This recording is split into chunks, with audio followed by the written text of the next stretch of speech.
Welcome to the Lifestyle Medicine Update. I'm Dr. James Meschino.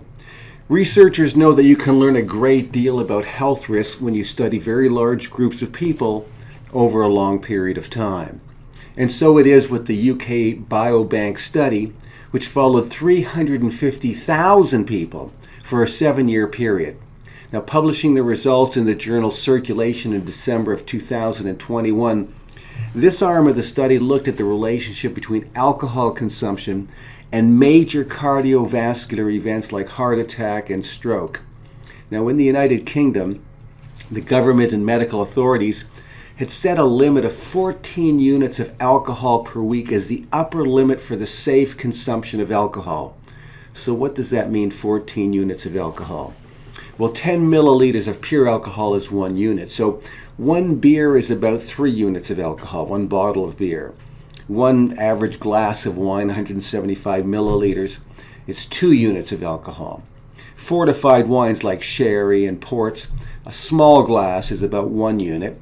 And a typical serving size of hard liquor is 1.5 units. So they're saying it's safe to drink up to 14 units of alcohol per week. It takes the body about 1 hour to metabolize 1 unit of alcohol as a rule.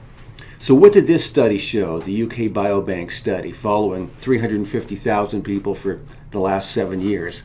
Well, the analysis showed that participants that drank less than 14 units of alcohol per week, which is, this is supposed to be the safe recommended level, that each 1.5 pints of beer was associated with a 23% increased risk of suffering a cardiovascular event. The lead author of the study, Dr. Rudolf Schutt, made the following comments when he was interviewed. He said, and I quote, "Among drinkers of beer, cider, and hard liquor in particular, even those consuming under 14 units of alcohol a week had an increased risk of ending up in the hospital through a cardiovascular event involving the heart or blood vessels. While we hear much about wine drinkers having lower risk for coronary artery disease, our data shows their risk of other cardiovascular events is not reduced." Then he says, biases embedded in the epidemiological evidence mask or underestimate the hazards associated with alcohol consumption.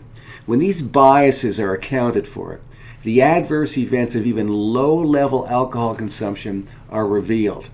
The so-called J-shaped curve that you sometimes see for cardiovascular disease related to alcohol suggests a health benefit from low to moderate alcohol consumption.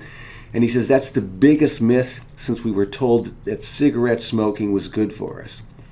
So I will tell you that when you add this to the fact that alcohol is a known risk factor for 8 of the most common cancers that we face in modern society, making it the second most important cause of cancer after cigarette smoking from environmental factors, you begin to appreciate further the health risks associated with even small to moderate amounts of alcohol consumed on a regular basis. So if your goal is longevity and healthy life expectancy, I think you should really pay careful attention to your alcohol consumption, more ideally abstaining altogether. So I've provided the reference for this study in the text below. Thanks for watching, and I'll see you next time.